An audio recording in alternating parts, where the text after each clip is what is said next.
Ma mère toxique et mon beau-père ont remodelé ma maison, transformé ma chambre en une chambre de bébé, et m'ont traité de parasite en essayant de m'expulser de la maison que mon père m'a laissée après son décès.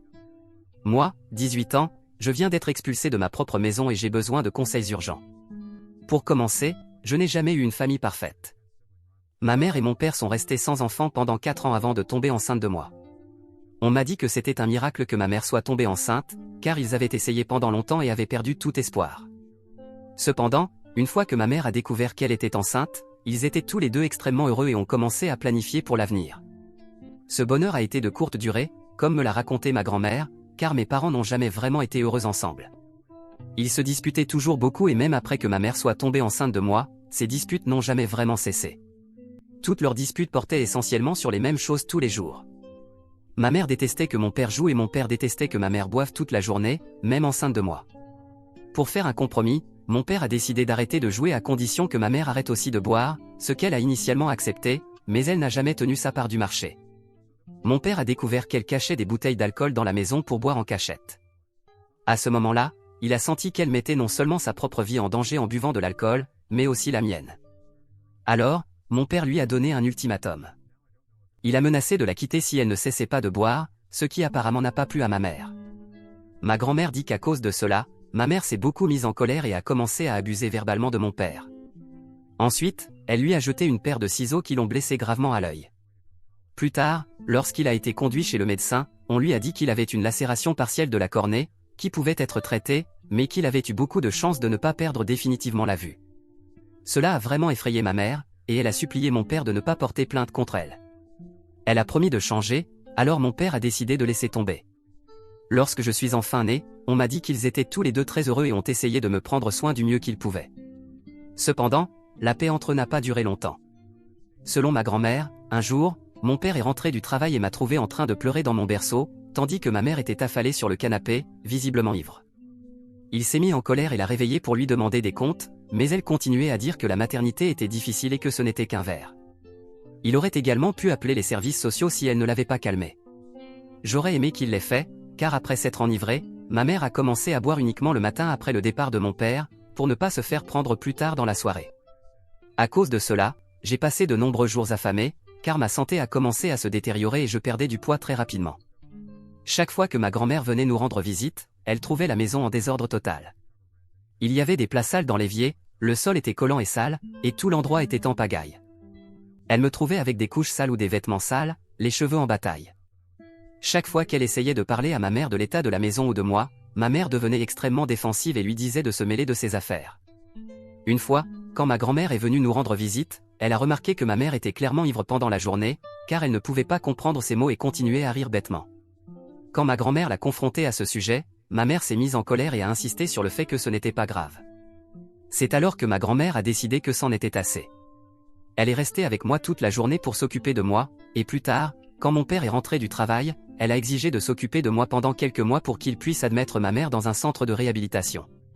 Ma mère a essayé de résister, mais mon père a immédiatement accepté avec ma grand-mère, car lui aussi devait se rendre compte que sa femme avait besoin d'aide. Pendant que ma mère était internée, je suis allé vivre avec ma grand-mère pendant quelques mois. Ces mois que j'ai passés avec elle ont été les meilleurs moments de toute ma vie. Elle me donnait des bains, me lisait des histoires tous les soirs, me préparait des repas sains et m'emmenait au parc pour jouer. Je ne savais même pas que ce sont des choses que les parents sont censés faire avec leurs enfants. Elle ne me criait pas dessus comme ma mère le faisait si je voulais jouer avec elle, ni ne me frappait si je cassais mon assiette par accident. Vivre avec ma grand-mère me faisait me sentir en sécurité. Ma grand-mère est devenue lentement plus une mère pour moi et, depuis lors, elle a pris soin de moi plus que quiconque. Je suis très reconnaissant qu'elle soit ma grand-mère, car je ne sais pas comment j'aurais survécu toutes ces années. Mon père me rendait visite tout le temps car je lui manquais beaucoup. Il me disait à quel point ma mère me manquait et qu'elle avait hâte de se rétablir pour pouvoir me tenir de nouveau dans ses bras. Honnêtement, je redoutais de retourner chez mes parents. J'aurais aimé pouvoir rester chez ma grand-mère pour toujours. Cependant, après quelques mois, lorsque ma mère s'est enfin rétablie et a obtenu son jeton de sobriété AA, la première chose qu'elle a faite a été de conduire jusqu'à la maison de ma grand-mère pour me rendre visite. C'était surréaliste de voir ma mère après tous ces mois, et c'était comme rencontrer une étrangère. Ma mère avait l'air beaucoup mieux et, après qu'elle et ma grand-mère ont eu une conversation, j'ai été informé que je retournerais chez mes parents ce week-end. Peu importe combien je pleurais ou protestais, ma mère m'a dit qu'elle était ma mère et que je n'avais pas d'autre choix que de vivre avec elle. Ça faisait mal de revenir chez mes parents, qui avaient tellement de mauvais souvenirs. Je suppose que le déménagement m'a beaucoup affecté mentalement et émotionnellement, car j'ai commencé à manger beaucoup moins et à vomir beaucoup. À près de 5 ans, j'ai été diagnostiqué avec un trouble alimentaire. Mes parents ont tout fait pour m'aider, ils m'ont même emmené en thérapie familiale pour que nous puissions tous guérir de notre passé et aller de l'avant. Lentement, j'ai commencé à me sentir mieux. Mes parents ne se disputaient plus et ma mère ne buvait plus. Elle essayait d'être une mère plus présente, ce qui m'a fait commencer à lui faire confiance. Mon père a même réduit ses heures de travail pour passer plus de temps avec nous. Cependant, les choses ont empiré un après-midi lorsque mon père et moi sommes rentrés de l'école et avons surpris ma mère en train de le tromper. Elle avait eu l'audace d'amener son amant dans notre maison et nous les avons surpris en plein acte. J'étais absolument traumatisé et mon père est resté sans voix pendant quelques minutes. Son visage est devenu rouge de honte tandis que ma mère et son amant se précipitaient pour se couvrir. Il m'a dit de monter à l'étage pendant qu'il confrontait ma mère, et son amant s'est enfui de la maison terrifié. Je pouvais entendre mes parents se crier dessus. Ma mère, étant la narcissique qu'elle est, l'a blâmée pour son infidélité, disant qu'elle se sentait trop sous pression pour être parfaite et que cet autre homme la faisait se sentir comme une personne normale. Elle a dit à mon père qu'elle avait l'impression que, peu importe ce qu'elle faisait, il était toujours déçu d'elle à cause de ses erreurs passées. Mon père lui a crié qu'elle était une lâche et qu'il en avait marre d'elle. Il a exigé qu'elle déménage immédiatement. C'est alors que ma mère a commencé à le supplier de ne pas être si cruel et qu'il ne pouvait pas faire ça à la mère de son fils. Elle lui a dit que l'autre homme ne comptait pas et qu'il devait réparer leur mariage pour moi. Ce soir-là, ma grand-mère est venue me chercher tandis que mes parents continuaient de crier. Elle n'a pas dit grand-chose à ma mère, mais elle est restée en dehors de tout ça.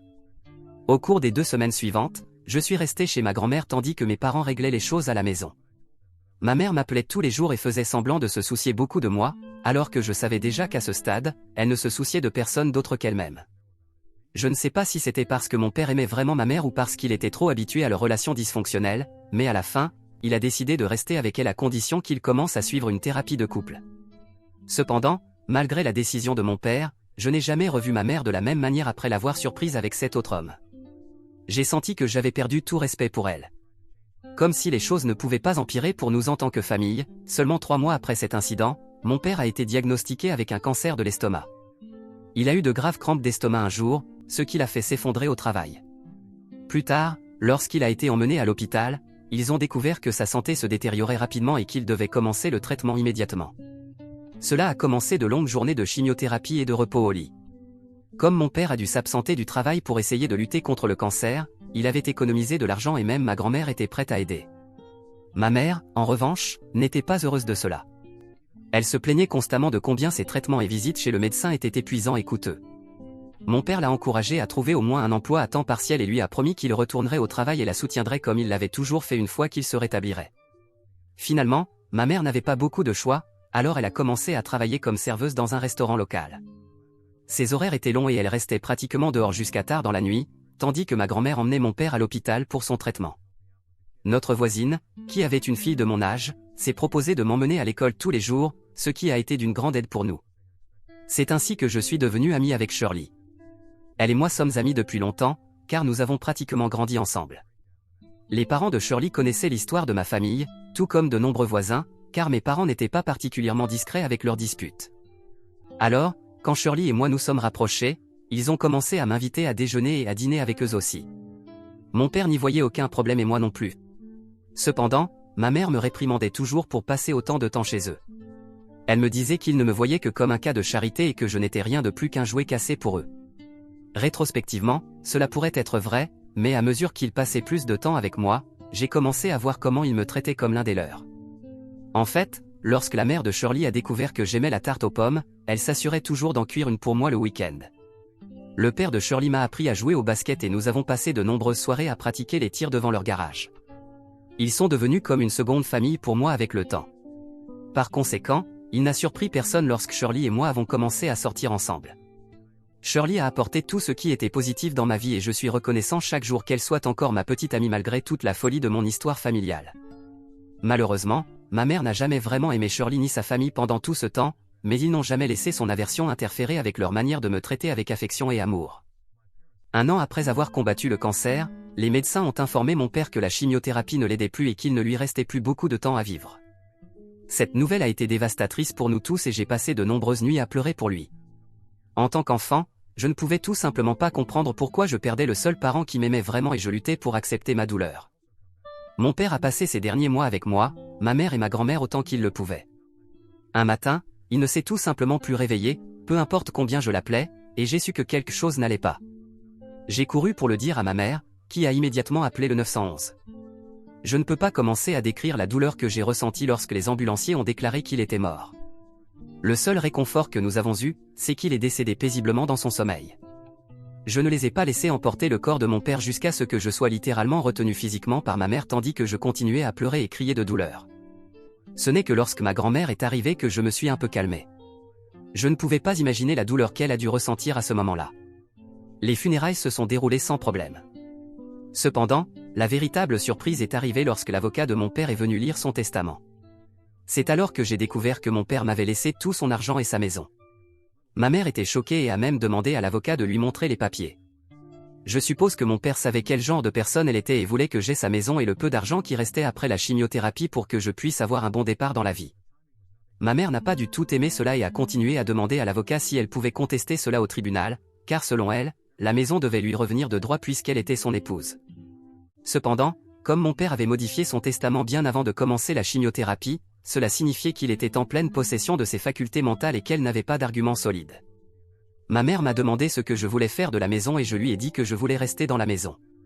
Elle m'a dit que nous pouvions vendre la maison et déménager dans un endroit beaucoup mieux, mais je venais de perdre mon père et cette maison était tout ce qui me restait de lui, alors évidemment, j'ai refusé. Ce n'est pas comme si elle avait le choix dans cette affaire, alors elle a continué à vivre dans la maison. J'ai remarqué qu'elle semblait extrêmement déçue, mais je n'y ai pas prêté beaucoup d'attention à ce moment-là. Cependant, moins de 2 mois plus tard, ma mère m'a informé qu'elle avait rencontré quelqu'un et qu'elle voulait que je le rencontre enfin. Imaginez ma surprise lorsque je suis entré dans le restaurant et qu'elle m'a présenté personne d'autre qu'Andrew, le même homme que nous avions surpris en train de coucher avec elle des années auparavant, mon père et moi. Immédiatement, je me suis retiré avec dégoût sous le choc tandis que l'homme tendait la main pour me saluer. J'ai demandé à ma mère si c'était le même homme et elle a agi surprise et m'a dit de m'asseoir pour pouvoir m'expliquer. J'ai refusé de serrer la main de l'homme ou même de le reconnaître, car j'étais furieux contre ma mère pour avoir même pensé que je voudrais le rencontrer. Ma mère a commencé à expliquer comment il s'était reconnecté après toutes ces années et qu'Andrew était juste un vieil ami qui la faisait se sentir bien après la mort de mon père. Il y avait quelque chose dans ses paroles qui me faisait sentir qu'elle me mentait. Ils semblaient également extrêmement à l'aise l'un avec l'autre et continuaient à s'embrasser, ce qui me mettait encore plus mal à l'aise. J'ai commencé à penser à toutes ces nuits où elle rentrait tard à la maison tandis que mon père était encore en vie, donnant des excuses qu'elle travaillait des heures supplémentaires, alors qu'elle aurait très bien pu rencontrer cet homme dans notre dos. Pendant toute la soirée, j'ai continué à ignorer Andrew chaque fois qu'il essayait de faire une petite conversation avec moi. Plus tard, ma mère était furieuse contre moi pour avoir été impoli avec son petit ami et m'a dit à quel point j'étais irrespectueux. Je me souviens même qu'elle m'a dit que c'est pourquoi elle envisageait de se marier avec Andrew dans les prochains mois, pour que je puisse avoir un modèle positif dans ma vie. J'étais furieux en entendant cela et je lui ai dit qu'il n'y avait aucun moyen que je veuille de lui dans ma vie et que s'il se mariait, alors elle devait déménager, car je préférerais vivre seul plutôt qu'avec un homme qui avait eu l'audace d'avoir une liaison avec elle tandis que mon père était encore en vie. Ma mère m'a menacé en disant que j'étais encore mineur et qu'elle était ma mère, alors je n'étais pas libre de décider dans cette affaire. Malheureusement, elle avait raison et, fidèle à ses paroles, elle est rapidement mariée avec Andrew et il s'est rapidement installé dans notre maison. Une fois installé, il s'assura de me rappeler tous les jours qu'il était l'homme de la maison. Il détestait le fait que j'ai des photos de mon père et de moi dans le salon, alors un jour, après être rentré de l'école, j'ai découvert qu'il avait enlevé ces photos et les avait mises au sous-sol. Quand je l'ai confronté avec colère, il m'a dit que lui et ma mère avaient besoin d'un nouveau départ, alors je n'étais autorisé à mettre des photos de mon père que dans ma chambre. Comme si cela ne suffisait pas pour que je le déteste, il était également extrêmement contrôlant. Il appelait ma mère chaque fois que son service se terminait et rappelait si elle était même une minute en retard. Lentement, il a commencé à faire cela avec moi aussi, mais je l'ai rapidement arrêté. Je lui ai rappelé qu'il n'était en aucun cas mon père et que j'allais rester dehors aussi longtemps que je le voulais. J'avais les clés de la maison de toute façon, donc il ne pouvait pas me verrouiller dehors. Ne vous méprenez pas, ce n'est pas que je restais dehors pour faire la fête ou quoi que ce soit. Je passais simplement mes soirées chez Shirley ou à la bibliothèque, où je pouvais tranquillement faire mes devoirs et étudier. Pendant tout ce temps, j'ai continué à avoir une bonne relation avec ma grand-mère et je la visitais autant que je pouvais. Nous nous asseyions simplement et regardions un vieux film en noir et blanc où nous nous rappelions le bon vieux temps. Quand j'ai obtenu mon diplôme de lycée, ma mère n'a même pas pris la peine d'assister à ma remise de diplôme. Bien que je n'attendais plus grand-chose d'elle à ce moment-là, j'étais encore un peu triste que mon seul parent ne se soucie pas de moi du tout. Cependant, ma grand-mère et les parents de Shirley étaient là pour moi et ils m'ont applaudi pendant la cérémonie. Plus tard, quand je me préparais à sortir faire la fête avec mes amis, ma mère est entrée dans ma chambre pour m'informer qu'elle et Andrew estimaient que j'étais maintenant adulte et que je devais assumer des responsabilités dans la maison.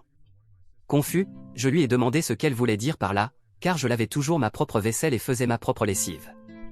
C'est alors que ma mère m'a informé que je devais trouver un emploi et commencer à payer les factures de la maison. Elle a dit qu'Andrew sentait que je ne faisais pas ma part et qu'en tant qu'adulte, il s'attendait à ce que je contribue financièrement. J'étais un peu irrité qu'elle ne me donne même pas un jour pour célébrer avant de me donner cette nouvelle, mais néanmoins, j'ai accepté de contribuer autant que je le pouvais. Au cours des semaines suivantes, j'ai postulé et obtenu un emploi comme caissier chez Burger King, tout en postulant également à diverses universités. Finalement, j'ai été accepté dans une bonne université de ma ville, ce qui signifiait que je n'avais pas besoin de gaspiller de l'argent en optant pour un logement sur le campus, mais j'avais besoin d'acheter une voiture pour me rendre plus facilement en cours. J'ai décidé de parler à ma mère pour lui demander si elle pouvait m'aider à acheter une voiture, mais elle et Andrew se sont immédiatement mis en colère en entendant cela. Andrew m'a crié dessus en disant qu'il faisait déjà plus que suffisamment pour moi avec le revenu limité et que, pour une fois, je devais arrêter d'être égoïste. Je ne pouvais pas comprendre exactement ce qui me rendait égoïste à ses yeux, mais ma mère n'a même pas essayé de me défendre. Elle m'a dit que j'étais seul et qu'en tant qu'adulte, je devais me débrouiller. Imaginez ma surprise quand, quelques semaines plus tard, je me suis réveillé avec des ouvriers en train de remodeler la cuisine et la salle de bain du rez-de-chaussée. Quand j'ai demandé à ma mère à ce sujet, elle m'a dit qu'Andrew en avait marre de l'apparence vieille et rouillée de la maison, alors il allait changer quelque chose ici et là. Je lui ai demandé d'où ils avaient obtenu l'argent pour le faire alors qu'ils n'avaient même pas d'argent pour m'aider à acheter une voiture quelques semaines auparavant. En entendant cela, ma mère s'est frustrée avec moi et m'a dit que j'étais exigeant de m'attendre à ce qu'ils m'aident. Au cours des semaines suivantes, j'ai regardé ma mère et Andrew changer des choses dans la maison et la rénover complètement. J'ai gardé la bouche fermée pendant tout ce temps et j'ai juste baissé la tête. Shirley savait que j'étais contrarié par cela et essayait de m'encourager autant qu'elle le pouvait. Cependant, aujourd'hui, quand je suis rentré à la maison, j'ai trouvé mes affaires et mes vêtements dans le salon. Je me suis précipité pour vérifier mes affaires, criant à ma mère pourquoi elles étaient là et non dans ma chambre. C'est alors qu'Andrew et ma mère sont descendus pour me dire qu'ils devaient me parler de quelque chose de très important. Ils ont alors annoncé avec enthousiasme que ma mère était enceinte de l'enfant d'Andrew et qu'ils avaient gardé cette nouvelle pour eux pendant plus de 2 mois. Andrew a continué en disant qu'en tant que père de l'enfant, il devait penser d'abord aux besoins de son enfant, donc il avait décidé de transformer ma chambre en une chambre de bébé pour leur bébé.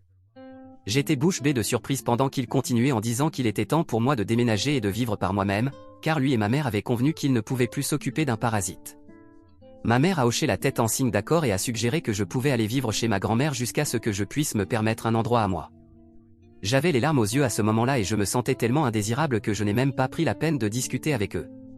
J'ai appelé un Uber et pris tous mes documents importants pour passer la nuit chez ma grand-mère. Elle est aussi choquée que moi et maintenant elle déteste encore plus ma mère. Elle voulait revenir immédiatement et confronter ma mère, mais avant cela, je voulais obtenir des conseils juridiques. Je viens d'avoir 18 ans et je sais que la maison m'appartient légalement, alors vais-je avoir des problèmes pour expulser ma mère et Andrew de la propriété? Dois-je consulter un avocat à ce sujet? Mise à jour 1. D'accord, les gars, merci pour tous vos conseils. J'ai lu tous vos commentaires et j'ai décidé de faire ce que la plupart d'entre vous m'ont dit de faire.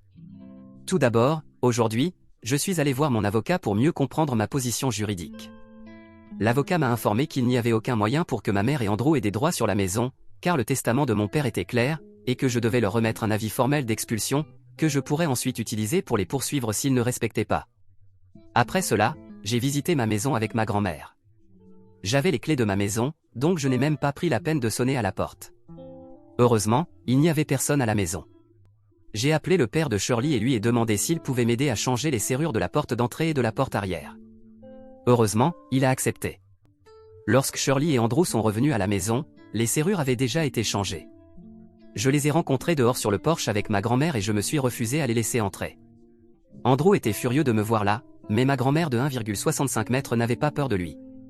Elle l'a regardé droit dans les yeux et lui a dit qu'ils avaient 30 jours pour déménager, car j'avais décidé de vendre la maison et il n'y avait rien qu'ils puissent faire pour empêcher cela. Ensuite, je leur ai remis un avis écrit, signé par mon avocat, détaillant la période de préavis de 30 jours et les conséquences juridiques auxquelles ils seraient confrontés s'ils ne respectaient pas. Andrew a arraché le papier de ma main pour l'inspecter, son visage est devenu rouge de colère. Ensuite, il l'a froissé, mais ma grand-mère l'a averti que détruire le papier ne changerait rien.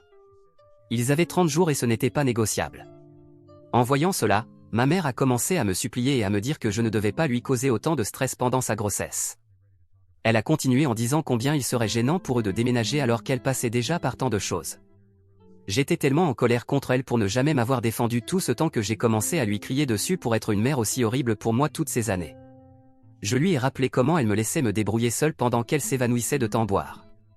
Je lui ai dit qu'en tant qu'adulte, elle devait trouver son propre endroit et arrêter de vivre dans ma maison. En entendant cela, elle a commencé à supplier encore plus, mais je lui ai dit qu'elle et son mari parasite avaient fini de se moquer de moi et de ma maison. Andrew semblait horrifié et a essayé de m'ignorer et d'entrer dans la maison, mais il a rapidement réalisé que ses clés ne fonctionnaient plus. Il a commencé à crier sur moi, mais je lui ai dit que j'appellerais la police parce qu'il empiétait techniquement sur ma propriété. C'était satisfaisant de voir son visage plein de colère, mais incapable de faire quoi que ce soit.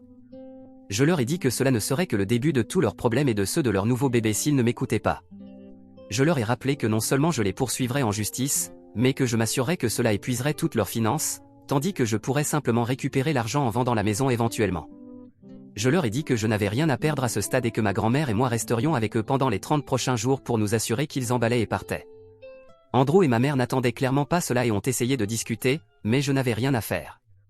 Je leur ai rappelé que j'étais le propriétaire et qu'ils étaient simplement des invités, donc s'ils n'aimaient pas ce que je disais, ils pouvaient aller à un motel et que je mettrais toutes leurs affaires sur le porche pour qu'ils les ramassent le lendemain matin.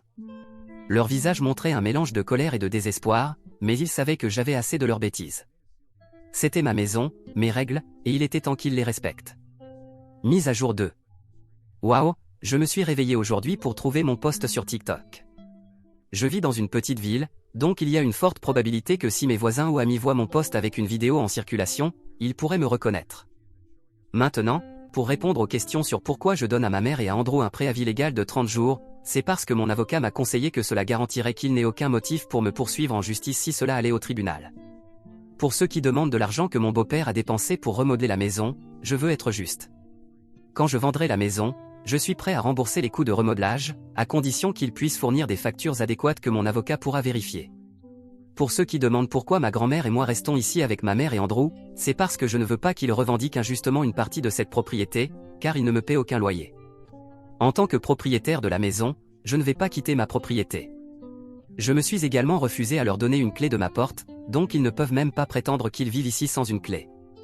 Ma grand-mère, qui est une personne sans détour, veut être ici pour s'assurer que ces parasites sortent bientôt. Mise à jour 3. Cela fait un moment que je n'ai pas donné de mise à jour ici. Eh bien, comme certains d'entre vous le soupçonnaient, mon beau-père et ma mère ont essayé de jouer sale et ont refusé de déménager lorsque le préavis légal de 30 jours a pris fin. Cependant, je suis plus intelligent qu'eux et la prochaine fois qu'ils sont allés pour l'échographie de ma mère, j'ai déplacé toutes leurs affaires sur le porche et je me suis refusé à les laisser entrer. Ils sont revenus et ont essayé d'appeler la police, mais il n'y avait rien que la police puisse faire. J'ai calmement montré des preuves que j'étais le propriétaire légal et expliqué que mon beau-père et ma mère n'avaient même pas de clé de la maison. En voyant cela, la police les a informés que leur seule option était d'aller au tribunal s'ils voulaient contester ma demande. Andrew m'a insulté bruyamment et a commencé à s'approcher agressivement, mais un des policiers l'a averti de se calmer ou il risquait d'être détenu. Finalement, ma mère et Andrew ont été retirés de ma propriété et c'était satisfaisant de les voir réaliser exactement ce qu'ils avaient perdu. Depuis lors, j'ai installé des caméras partout sur ma propriété et j'ai parlé avec un agent immobilier qui commencera à montrer la maison à des acheteurs potentiels la semaine prochaine.